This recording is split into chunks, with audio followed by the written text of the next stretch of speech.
My name is Neil Patel, and I help companies generate more revenue through digital marketing. Entrepreneur Magazine said I was the #1 marketer in the world, and they also said I created one of the 100 most brilliant companies.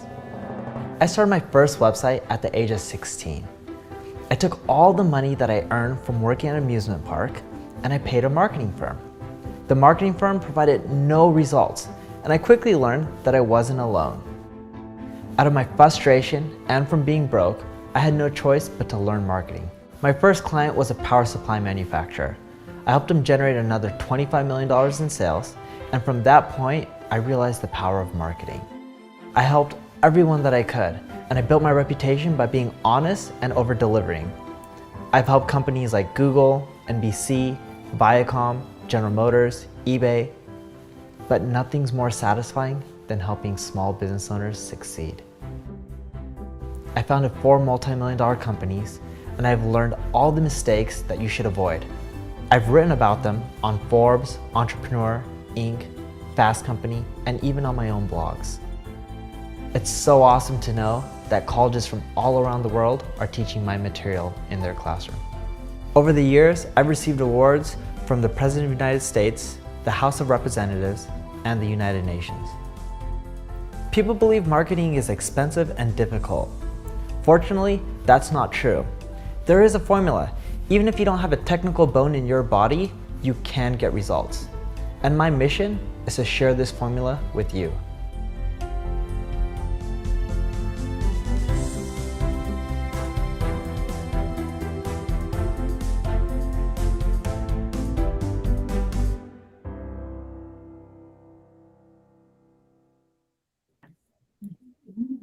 Hello, everyone. Thank you for joining today. We have an amazing webinar, and a lot of the people from our NPD global team has joined us as well.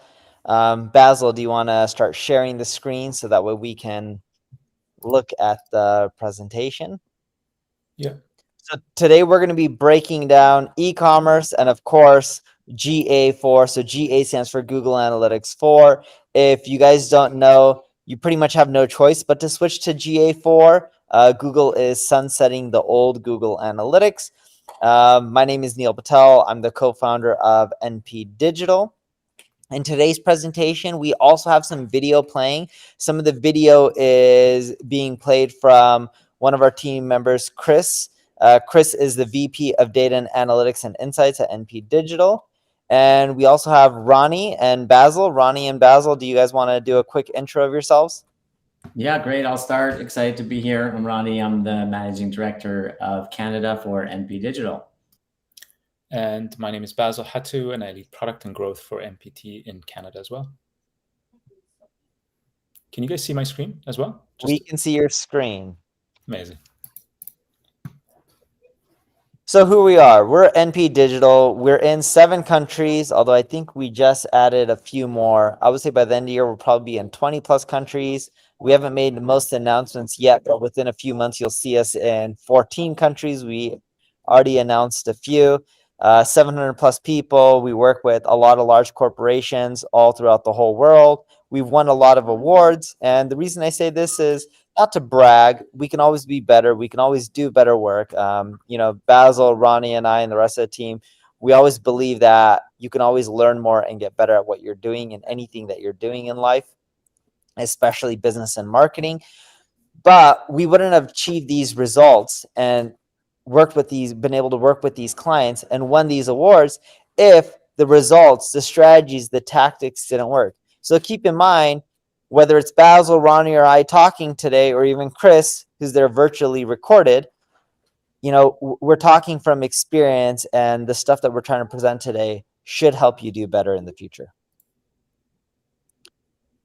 The big thing that you need to know about is time is of essence. Universal Analytics will stop processing data on July 1st, 2023. You pretty much have a month, right? So you have to set up your GA4 properties now to avoid losing data. And you shouldn't wait till July 1st. You really need to start now. And if you don't start now, then you're kind of going to start seeing a lapse in data. If you want to figure out how to simplify your move, We could end up presenting on that, but we didn't want to bore you with the details. So make sure you bust out your cameras right now and scan the QR code. It's our on-demand webinar for general migration to GA4. So I'll pause here for a little bit, bust out your cameras, scan that QR code, and you'll be able to check out the on-demand webinar, which you can view later on, and it'll give you step-by-step instructions.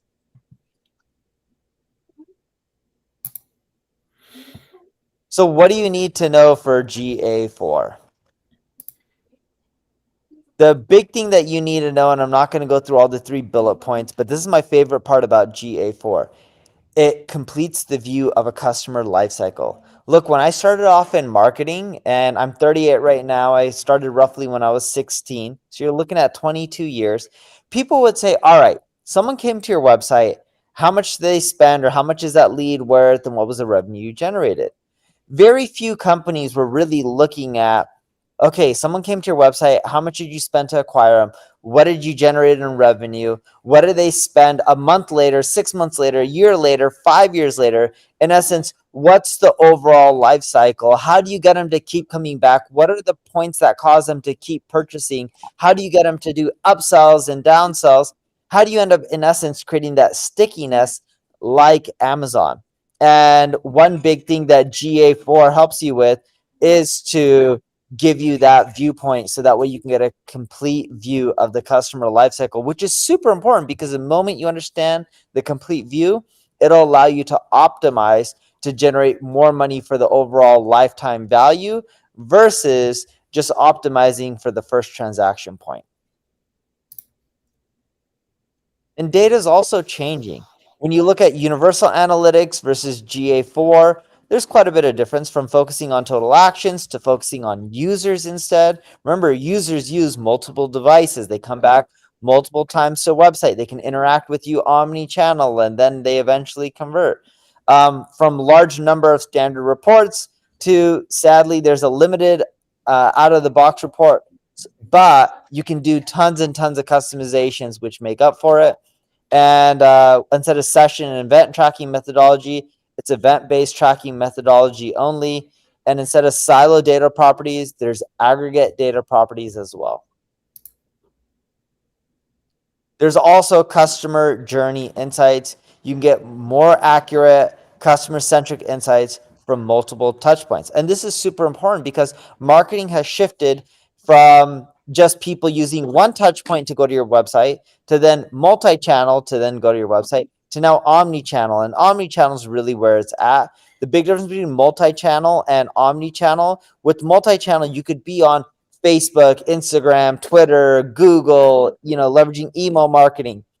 Omni-channel is you're leveraging these channels, but the channels are working together and you're creating one congruent experience. And that's super important because that will increase your conversions over time. And this will overall give you a full funnel picture, which helps you optimize and increase your conversion rates as well. So then there's also advanced machine learning capabilities, from predictive customer lifetime value to identifying potential churners to creating custom audiences for retargeting. And if you had to focus on one thing here, most marketers are focusing on driving new traffic, new revenue. But remember, it's easier to retain your customers than it is to generate new customers. So you really do want to focus on churned customers, and you want to identify them in advance so that way you can stop them.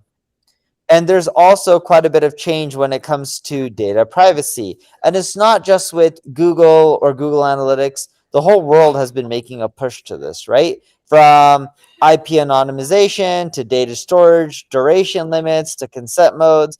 Even if you look at it right now on what you're seeing in your analytics, if you have notifications for things like GDPR or cookie tracking, you'll notice that your analytics won't report, let's say, the full amount of search traffic that you're getting that you would see within Google Search Console, for example.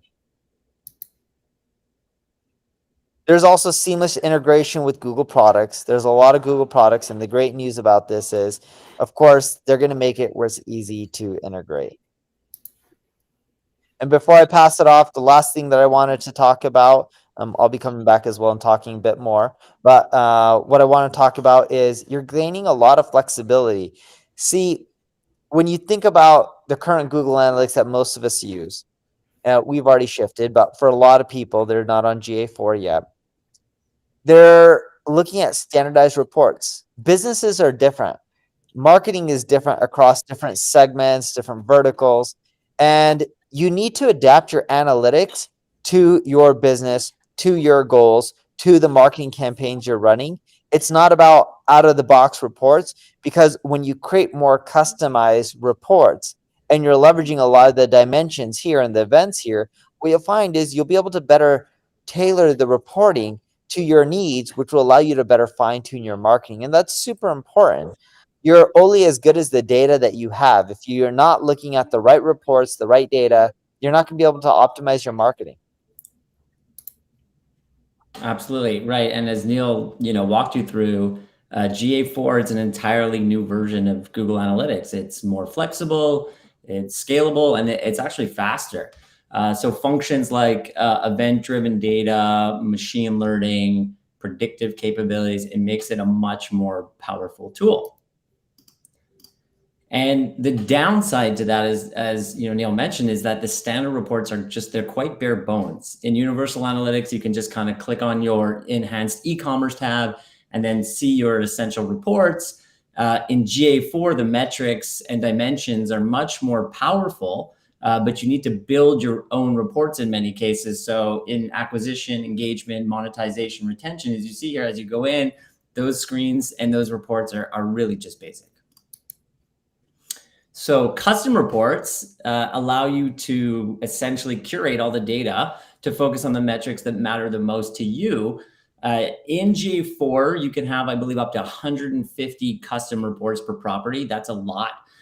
You can pick specific dimensions and metrics and values that you want to track. Without custom reports, you don't know which traffic channels are working and which ones are not. Your storefront, for example, if you're, I don't know, on Shopify, it might show you the products that you're generating the most revenue. You might see some attribution on your window. You might see your average conversion rate, but you won't really be able to determine the why. Where are you losing customers? What to improve so you can maximize your e-commerce potential? E-commerce sites, they need more complex data than average websites do, right? You need to be able to predict trends, to optimize your price strategy, to forecast productive demand, increase your customer satisfaction, your retention. And so the reporting possibilities in GA4, they're really kind of endless and overwhelming. I know when I first started working with it, I was completely overwhelmed. There's a lot of values that can be added, that can be sliced, that can be diced. So that's what we're going to walk you through today, the top 7 custom reports that we believe every e-commerce company can take advantage of easily. And before we dive into the reports, and Neil touched a little bit about this in terms of the data that you might see in GA4, that might not necessarily represent what you might see in Google Search Console. It's important to understand how thresholding impacts reports in GA4. So some reports will have missing data because analytics has applied what we call a data threshold. So GA4 uses sample sizes rather than the totality of your data. So basically it prevents anyone viewing a report from inferring the identity of an individual user, based on signals like demographics or interests or any other signals that are kind of present in the data. And I'm not really sure, how PII can be determined from some very high level demographic data, but that is the justification for using thresholding by Google. Any reports that you're going to build, if there are demographics specifically in that report, your report is actually going to be subject to thresholding. I think device category is the only current segmentation that really allows you to see your total data set. And something important to remember is, thresholds are system defined. You can't go in and adjust them. So now let's talk about reports for e-commerce businesses and the 7 must-haves for GA4. Look, first off, knowledge is power. The more you know about stats, e-commerce, what's happening, the better off you're going to be in the long run. A lot of people with analytics, what they like doing is they just say, hey, I'm not going to look at my analytics and I'm just going to make decisions based off my gut. You don't want to end up doing that. You want to use the data out there to create more informed decisions. And with e-commerce, there's a lot of stats you need to know, but here are 4 scary ones. 90% of e-commerce businesses will fail within 120 days of launching. Just think about that. Majority do not succeed. And 80% of online shopping carts end up being abandoned. Majority of the people, even if they add products to their cart, they're not purchasing. That's a lot of follow-up opportunities for marketers, whereas through push notification, email, text messaging, win-back sequences to get people to convert. And only 1.62% of e-commerce website visits convert into a purchase. That means if you get 100 visits, 98+% of them on average aren't buying anything from you. Just because other people are at 1.62% doesn't mean that you should not be higher. And when you look at your funnel and where people are dropping off, this will help you determine what you need to improve and what areas you need to focus on to create the biggest lift. And for 76% of people, if they have 2 or more poor experiences, they're just going to stop doing business with your company. So you need to make sure that your e-commerce site, or just your marketing site in general, even if you don't have an e-commerce site, you're not creating poor experiences. People remember you from the poor experiences and it rubs them the wrong way. And even if you fix them in the future, a lot of times they're already done. They don't want to come back. The other thing that you need to keep in mind is people want tailored experiences. They all have different needs. For example, if I go on Amazon, Amazon does not show me dog food and cat food. You want to know why? Because I don't have a dog or a cat or showing me those kind of things. The conversions would be terrible. You need the people visiting your website, and then you need to adapt based on that. Yeah, so talking about tailoring, that's exactly what we're going to do for you guys. Look, the more insights you have, the better you can tailor your website experience to your customers. And let's dive into the first must-have report. As an e-commerce marketing manager or director or owner, the first thing I would want to see when I get up in the morning is a high-level overview of my key business metrics. I want to know how my store is doing. Am I rich yet? And how can I get richer, right? I hope this is your mentality. And an e-com overview report should give you that 10,000-foot view of your store. Conversion rate, revenue, number of transactions, average order value, and your top channels. Pretty simple, really. What's crazy for me is that in GA4 out of the box, if you go into the monetization overview, it doesn't really provide you this unless you customize it. So out of the box, it may look like this.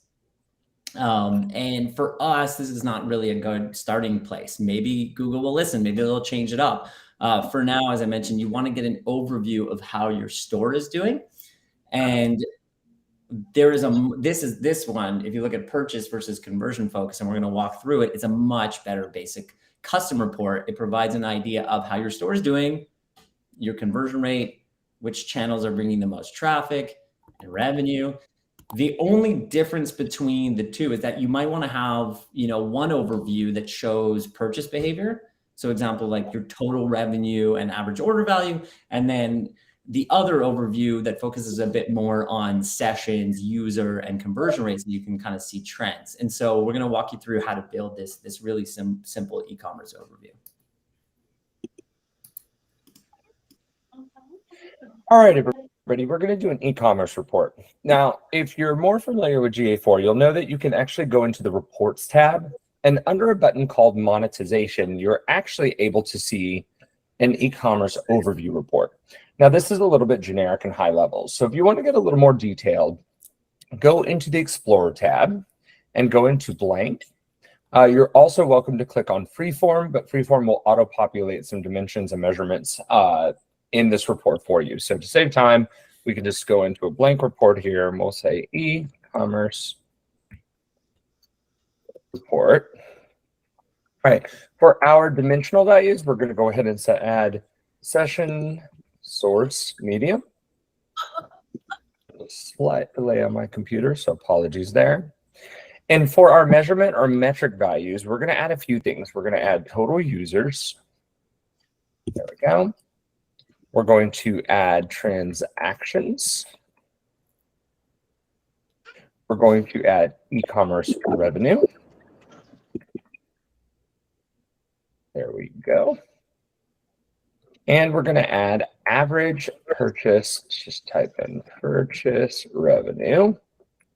And there's our average purchase revenue. We can import those values there.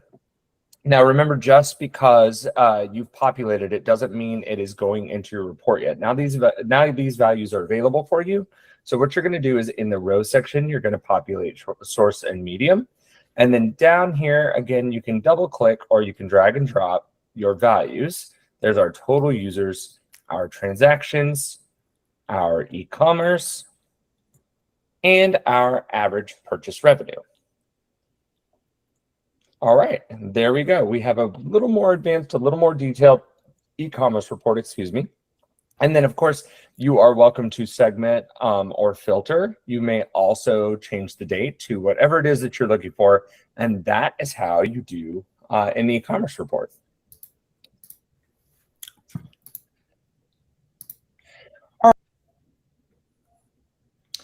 Great. So you may have noticed in the overview report, there is session conversion rate and user conversion rate, which is very different from previous universal analytics. So bear with me. I promise it's the only math we're going to make you do today.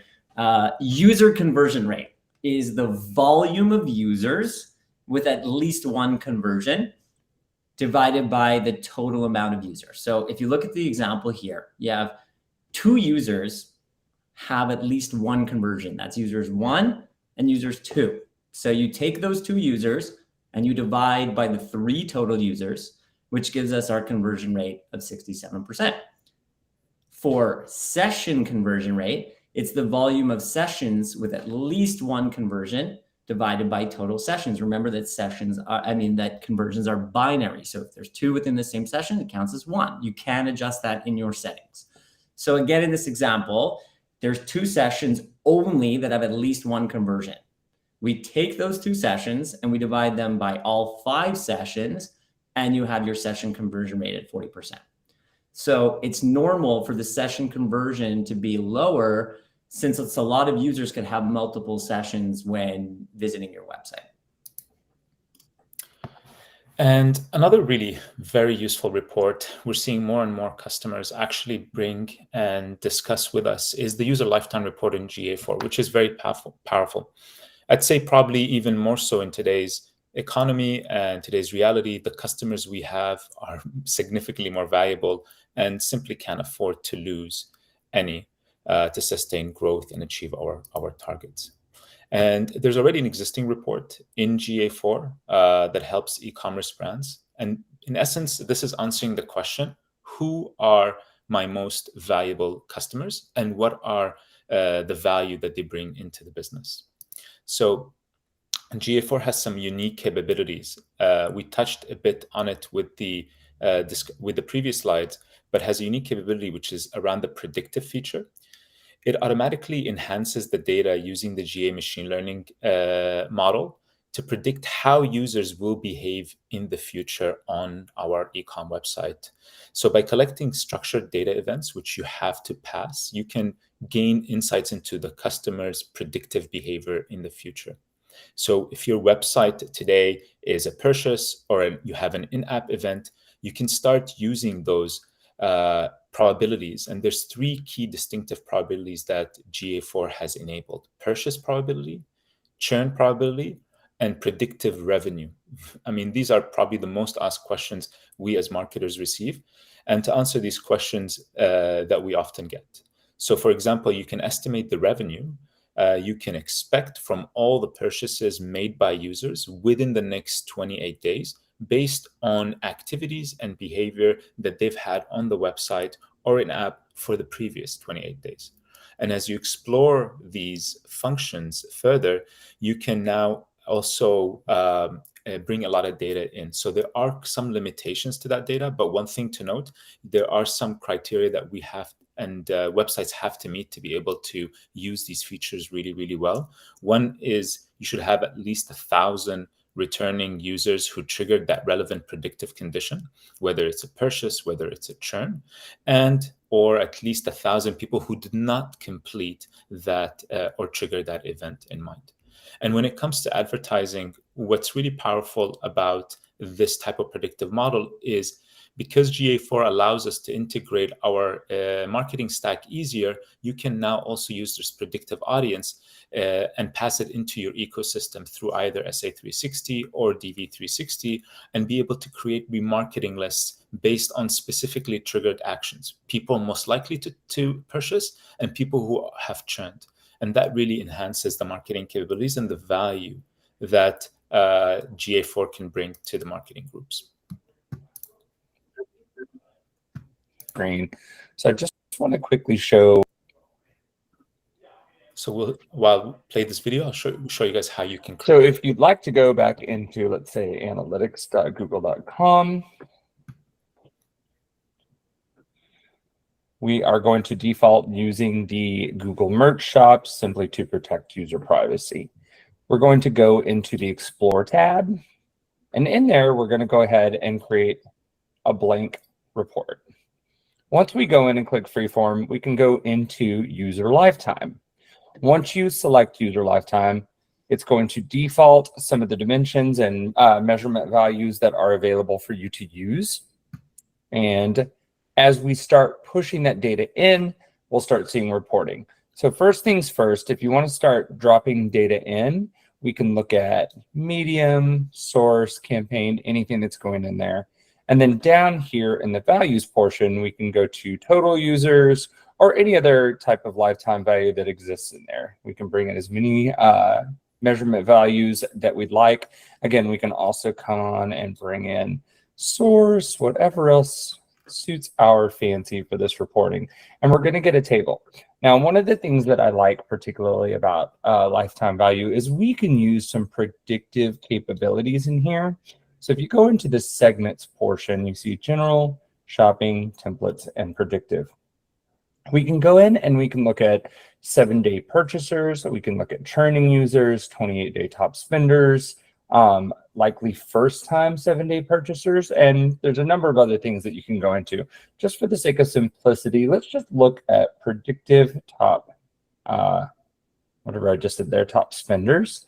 We're going to see predicted revenue in here. So we're in the 95th percentile. You can adjust this numerical value, but I recommend leaving it just in between 95 to 100. It's probably your best bet in terms of predictive capabilities.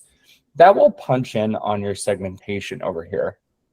So this is what we're going to see in terms of lifetime value average, total users, and then a total user again at, or sorry, these are predicted users. This is lifetime value average, so on and so forth. So there is a good first view of what you would see by source and medium. There's some other capabilities in here that you can do. You can go in and you can edit the existing segments. You can add additional segments in here. There are user segmentations that you can pay into where you want to pay attention to user capabilities in terms of people who purchase products. You can look at sessions. You can look at event segments, recently active users. There are all sorts of capabilities. It really is quite endless of what you can do in here. There's a lot of flexibility. Remember that your segmentation is going to pull in some of your capabilities. Your dimensional values are going to pull in source, medium, campaign, audience name, things like that. Your measurement values are going to pull your numerical values in, and then you should be able to see a table right here on the left.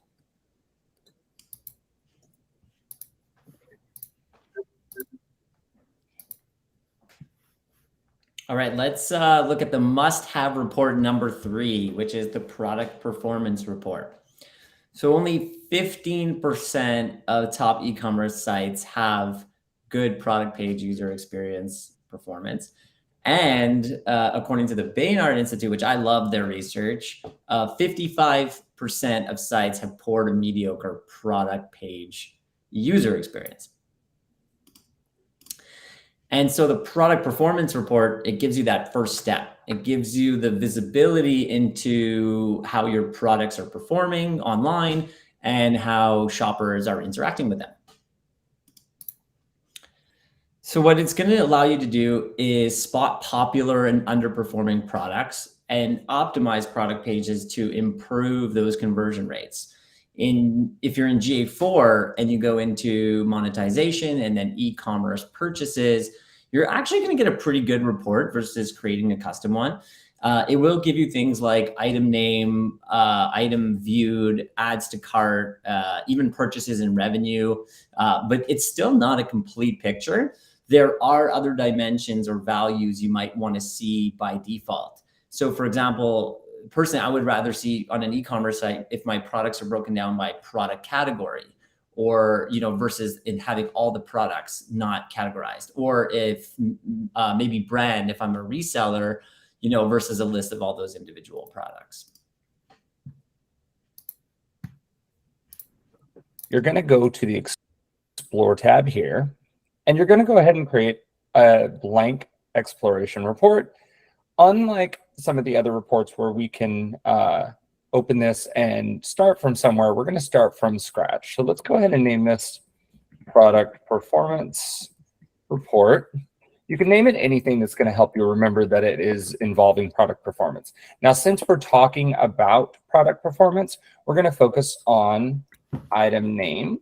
I'm going to focus on item ID.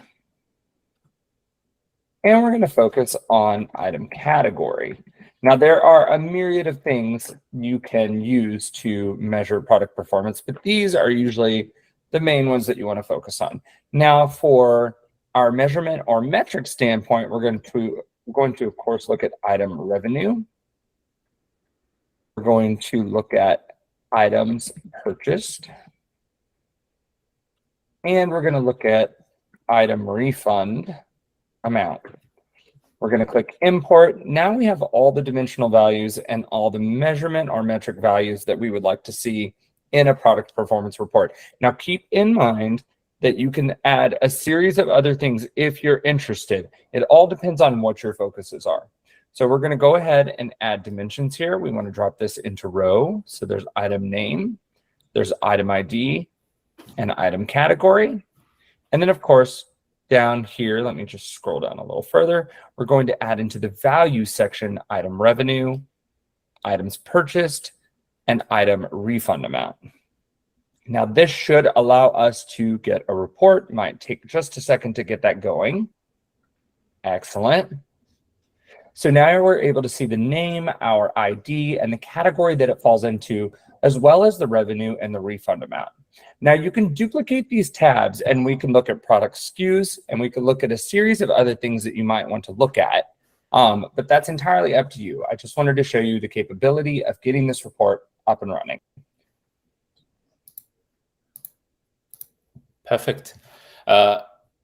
The fourth must-have report, and that we've seen extremely useful for marketers, is the sales performance report, which provides these guys valuable insights into how well the product or service are performing. While most of this data is already kind of retrieved and available within most of the e-commerce platforms, GA4 can really allow you to add this additional value and these segments to identify trends, patterns, and opportunities for growth. So for example, we could see which marketing campaigns are driving most revenue. We can also see which customer segments are really performing the best. But one thing that we like about the sales performance is the ability to add custom dimensions and custom segments that can be really useful to enhance the report. So this enables marketing teams to not just optimize towards sales, but optimize towards things like profitability, against refunds, understanding where campaigns are and performance for most expensive shipping products, and how do we optimize marketing based on geographical locations. So if you have not selected or created any custom dimensions, I would probably all of us would highly recommend that you go and set that up. You can do that under property setting as well under custom dimensions and metrics. And I would also stress, make sure that you always check the revenue data and data boxes when you set up your custom dimensions. So as e-commerce continues to evolve, we're realizing that we just need to be able to optimize towards better metrics. The ones that we've seen really popular are around profitability. This is not necessarily captured here, but if you add and optimize your custom dimensions to enable to capture profitability, you will begin to be able to see the performance of your segments against that. And Chris has prepared a really great video, so I'll just set this up to how you can set up custom dimensions and how you can also set up some of these advanced performance sales reports. Okay, we go to the Explore tab, and we're going to create a blank exploration report again. Looks like it's loading. Okay, let's call this Sales Performance Report. We're going to leave it as a free form. Again, you can customize the dates however you need to. Let's go ahead and add our dimensional value. So since we're interested in sales, we're going to look at transaction ID. Make sure there's custom and there's ecom. Custom is usually some type of event tag that you want to track through, but we're going to look at the ecom side of it. Transaction ID is in, and then go back in here and let's go ahead and put date in here. Date will be important. There's other dimensional values you can add, including transaction name or anything like that. From a measurement perspective, we're going to look at purchase revenue. So under ecom, let's go ahead and do purchase revenue. We're going to add tax amount. We're going to add shipping amount. If there are any refunds, we're going to want to account for that, of course. And then let's go ahead and pull in what we think the quantity might be. So let's just leave that there. We're going to go ahead and import that information. Again, for our rows, we're going to pull this data in. There's date and transaction ID. We scroll down into values, and let's go ahead and do purchase revenue, tax amount. Oop, I might have overlaid there. Apologies. There we go. Shipping amount, refunds, and quantity. Again, there may be something that you're interested in tracking. There may be additional information that's in here that you want to look at. There may be additional filter functionality or segmentations that you're interested in. And this should show you transaction ID and capabilities that exist in there.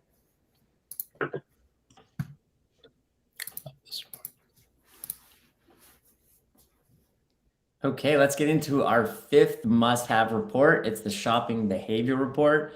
So examining your customer shopping behavior is obviously a key component of any e-commerce analysis. It helps you identify where in the buying process customers are dropping off and identify friction points in their purchase. So GA4's funnel exploration feature or the user purchase journey, which I've been playing around with, it will help you visualize the steps customers take before making a purchase. However, again, they're both really basic. It's going to provide you a simple, view item, add to cart, purchase, or it will show you something like session starts, view item, add to cart, purchase, right? That doesn't really allow you to dissect the checkout experience. And it's important because the average cart abandon rate is about 70%.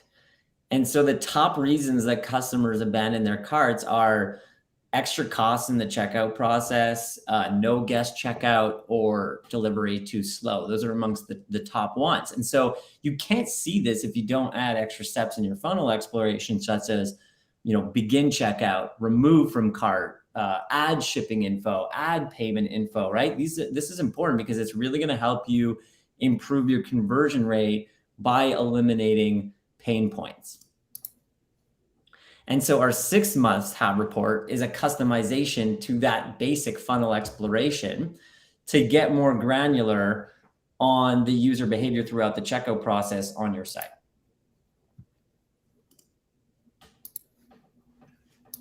main page, and let's go to the Explore tab. Now we are going to create a blank report, and we are going to select funnel exploration. The reason we don't want to use funnel exploration from this report here is it auto-populates a lot of the segments, dimensions, and metrics that exist for the purposes of funnel exploration. For our purposes, we're focused on shopping behavior. So we can call this the shopping behavior report. Instead of freeform, we will call this funnel exploration. Again, we're interested in the funnel. We'll leave everything as is for now, and let's focus on steps. Click on that pencil icon that I just did, and we're going to call this session start. These are the beginning of all your sessions. We are going to have in session start. You're going to click add a step. Now, there is an and functionality that you can click on if you have a multi-condition step for step 1. All right. From there, we're going to go ahead and select view item because we're interested if people are viewing that product. There it is. Also, keep in mind there are underscores in this step process, so you may press a button or you may type something in and it may not pop up the way you need it to. So just kind of fidget around and you'll see what you could get there. Now we're going to add a third step here, and this is going to be our add to cart feature. So add to cart, we can call this add to cart. We can call this item views. There we go. All right, now we can go ahead and go to checkout. There is begin checkout, so we can add that in here, checkout.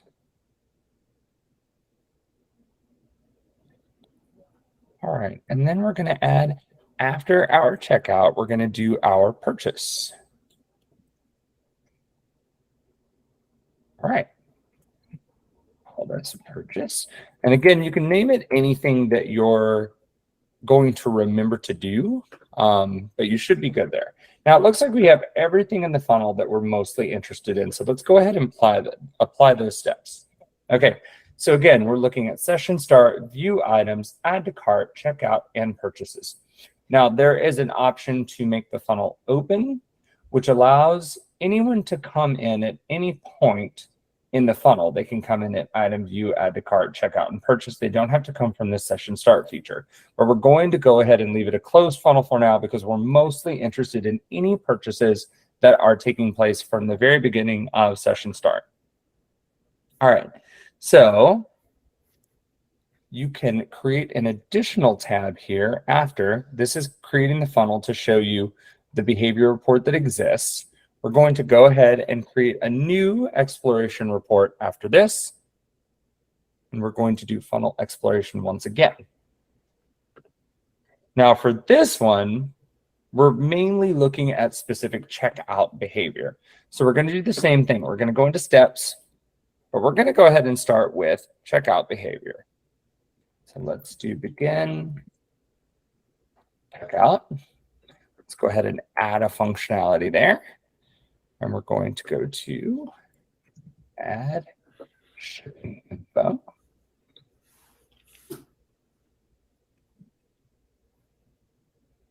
Call this begin checkout. All right. And let's do purchase. Here we go. So now we're paying really close attention specifically to checkout behavior once they are getting ready to check out. Because sometimes in the initial functionalities that you see, like for example, this one, because we're starting from the beginning of a session, the numerical value is so high that it makes the abandonment rate in the checkout look dramatic. So then we could see a little better or a little clearer view here. That is a great way to build a shopping behavior report.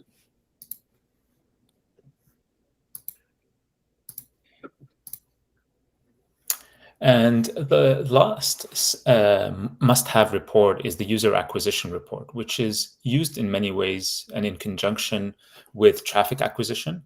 They're both crucial components to any e-commerce and analysis, as it provides details into what channels are driving users and which ones are driving conversions and revenue. However, this is probably also the one that is most different compared to those that have been using UA for so long. Under the acquisition report, there are three distinctive views. There's the overview, where most of our experience is the overview is fairly bare, but the other two options in terms of user acquisition and traffic acquisition is probably where most of the insights are. And the user acquisition specifically, this displays the traffic source based on the channel that brought you that visitor for that first time. The default dimension setting is always user default channel group dimension within the user acquisition. And actually, all the reports and all the dimensions within the user acquisition are first user. What this means is if the user comes through organic means on the first visit, and then second visit is through email, user acquisition report will always attribute that visitor to organic. And that is how it's structured. But if you're looking for something more aligned with what you've seen with Universal Analytics, traffic acquisition gives you a bit of that individual session dimension. And that's what UA was built on.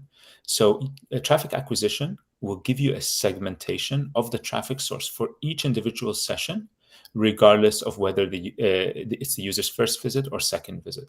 So one thing to note, data there will never account to 100, because it will likely be more, because users might fall under different, unique users will probably fall under different channel grouping. And for both reports, the default view is fairly basic. You could see the same data and all the metrics such as conversions, purchases, as long as you're sending, obviously, this data into GA4. But note that it's not always tracked by default. So that's a really important criteria. You must set up those individual dimensions and custom dimensions so that you can begin to track the parameters associated with that visit. And the ones that are default that we see the most is number of users, source medium, campaign, engagement, conversion. But again, just to note, setting those custom dimensions is really important, because the value of either user acquisition or traffic acquisition reports is the ability to understand the impact of your marketing, also the ability to understand whether a campaign is effective, and the values of that campaign and the value of that user that comes to the website. So I'll set up this video. Acquisition report. Now this one is pretty great because it allows us to use an existing report to do so. So instead of going to the Explore tab, we're actually going to go to the Reports tab, and we're going to click on Acquisition. Now there is an acquisition overview, and there's a user and traffic acquisition. This one is following user behavior. This one is following session behavior.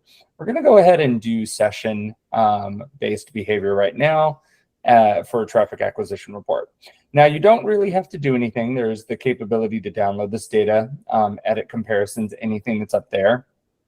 What you want to make sure that you know how to do is, at any point in time, you can change this over to source medium, session campaign, anything like that. And you can add a secondary value.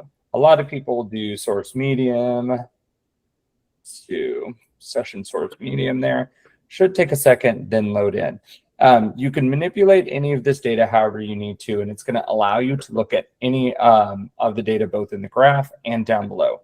Now, there are occasions where you will see this triangle with an exclamation point. This means that the Google is thresholding.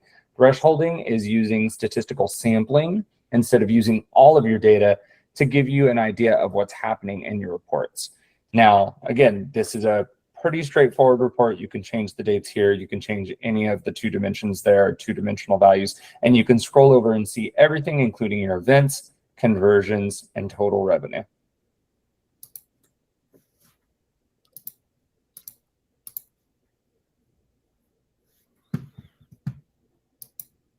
So some big thing that you guys need to really think about when it comes to Google Analytics 4 is, it's not just about waiting, not waiting till July 1st. It's actually to customize it now. if you don't start customizing your reports now, even if you set it up in advance, you're not going to get the value. Set up the reports now, because if you don't, you will not go and use GA4 on a regular basis, and more importantly, get actionable insights out of it.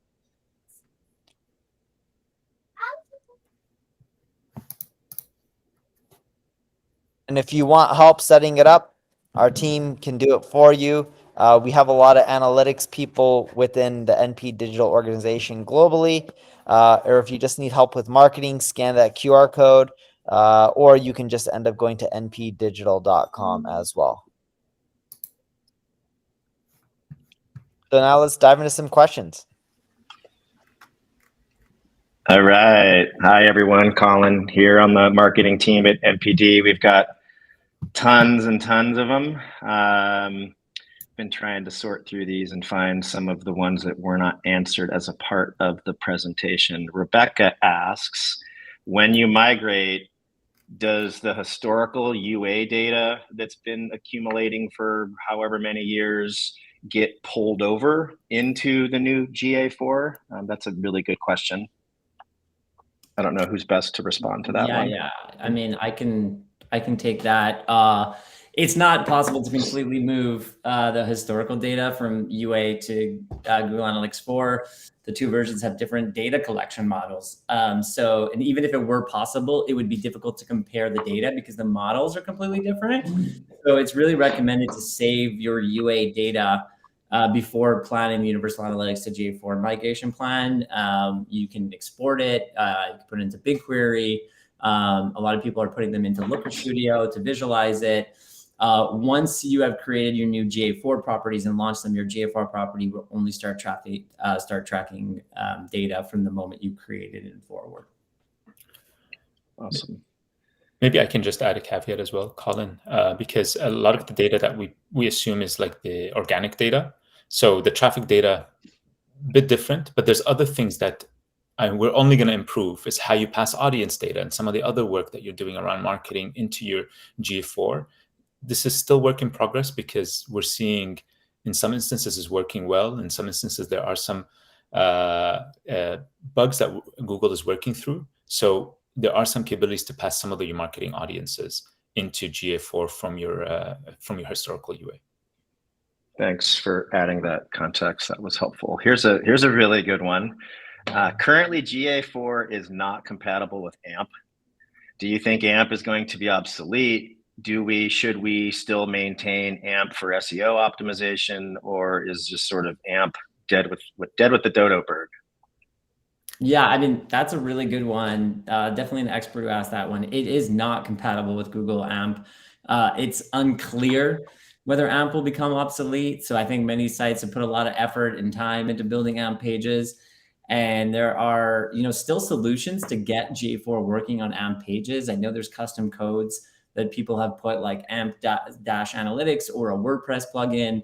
I think there are some working solutions for GA4, but and there's support with a magic code snippet. So no, GA4 is not yet compatible with AMP. There are options available for tracking data on the AMP pages, yet to be decided what's going to happen natively within GA4. And a lot of the big publishers have moved away from AMP for many, many years. And the main reason being is, even though AMP can help you get the content quicker, publishers, a lot of them have ad-based revenue models, and AMP does not help them achieve revenue. It actually hurts their revenue. So a lot of the publishers started moving away from AMP a few years ago. Here's this is a tough one. I don't know the answer to this one. There's a lot of data discrepancies when comparing Google Analytics with GA4. Any thought, is GA4 data reliable? That's the general question. And then just thoughts on how to speak to the discrepancies if you're maybe talking to your boss or a client, let's just say. Yeah, I mean, we face this a lot, Basil. We're getting questions a lot as people are doing this. So I think just dissecting your question, because it's really loaded, there's a discrepancy between the old user analytics and GA4, of course, right? They're different collection models, which I mentioned. So I think that's one of the areas marketers are going to struggle with when using comparisons. I think, especially as they're speaking with their managers or their boss. So like example, UA focused on visits and sessions, and GA4 is focusing on users. How are you supposed to go back and compare metrics? And even GA4, they've shortened their window for how long they want to collect data. So they're saying like historical performance is actually not something necessarily that you should always be looking at because of this change. Now, in terms of discrepancies in e-commerce, there are always discrepancies, even between Google-owned marketing platforms, right? And Neil talked about it, like whether it's AdWords or Search Console, and also between your store. This is normal based on what you're looking at, attribution settings, the type of data, thresholding. But I think the issue that if your amount of transactions as an e-commerce store, your revenue is off, well, it shouldn't be more than, what we've seen with our clients is more than 5%. If it is from that level of data, I think you need to troubleshoot. You need to be looking at, are there duplications? Is there a checkout payment provider like Stripe or Apple Pay that's not linking back post-checkout? Are your conversions set up properly? So the discrepancies, do I trust the data? Absolutely. When it comes to, comparisons that between UA and GA4, it's going to be completely different. To your site, you should try and be making sure that the main, transactions, revenue, that stuff is as close to as possible. Awesome. Good answer, Ronnie. Thank you. Here's another really good one, I think. When migrating to GA4, is it required to remove any existing G tags from the website and replace with new G tags, or is it better to keep both? Simple answer is keep both for now. That's the simple answer. There's no it's unlikely to hinder a lot of the page speed and UX experience. So our recommendation is, until 100% confident with the setup, to keep both. Yeah, and I think it's recommended for sure to create a new GA4 property and add the new GA4 tracking tag. And I think it could be the most easily done if you're using, GTM. And it's really important why Basil mentioned that both properties won't be importing the historical data. So it means your GA4 property will only start traffic from the moment that you create it for it, and then you can always kind of move off of the old tags because you don't want to have old tags on your site. But for now, it's recommended to create a new GA4 property through GTM.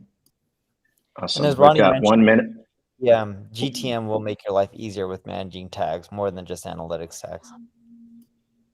Yeah, for sure. One minute left, and one last question. Do you know, pretty tactical, but a good one. Do you know if you can copy customer explorations between GA4 accounts? No, you can't. A lot of people are using Looker to visualize them and keep it, as of right now, no. And I mentioned the models are different. But again, lots of people asking that question, and a lot of people are just, in order to compare it, they're using the previous data studio, which is Looker. I don't know if you guys have anything else to add to that, but that's what I've seen. That's spot on. And that's it, and right on time, I think. Well, thank you guys, everyone, for coming today. And we know you guys all have busy schedules, so we really appreciate you guys taking the time. Thanks to the team as well. And if you guys need help with your marketing, doesn't matter what region you're in, there's a good chance that we have people there in our office there, just like how we have Ronnie and Basil here from Canada. So check us out at npdigital.com. We actually just today got announced for Performance Marketing Agency of the Year as well. That's congrats. My name is Neil Patel, and I help companies generate more revenue through digital marketing. Entrepreneur Magazine said I was the #1 marketer in the world, and they also said I created one of the 100 most brilliant companies. I started my first website at the age of 16. I took all the money that I earned from working at an amusement park, and I paid a marketing firm. The marketing firm provided no results, and I quickly learned that I wasn't alone. Out of my frustration and from being broke, I had no choice but to learn marketing. My first client was a power supply manufacturer. I helped them generate another $25 million in sales, and from that point, I realized the power of marketing. I helped everyone that I could, and I built my reputation by being honest and over-delivering. I've helped companies like Google, NBC, Viacom, General Motors, eBay, but nothing's more satisfying than helping small business owners succeed. I founded 4 multi-million-dollar companies, and I've learned all the mistakes that you should avoid. I've written about them on Forbes, Entrepreneur, Inc., Fast Company, and even on my own blogs. It's so awesome to know that colleges from all around the world are teaching my material in their classroom. Over the years, I've received awards from the President of the United States, the House of Representatives, and the United Nations. People believe marketing is expensive and difficult. Fortunately, that's not true. There is a formula. Even if you don't have a technical bone in your body, you can get results. And my mission is to share this formula with you.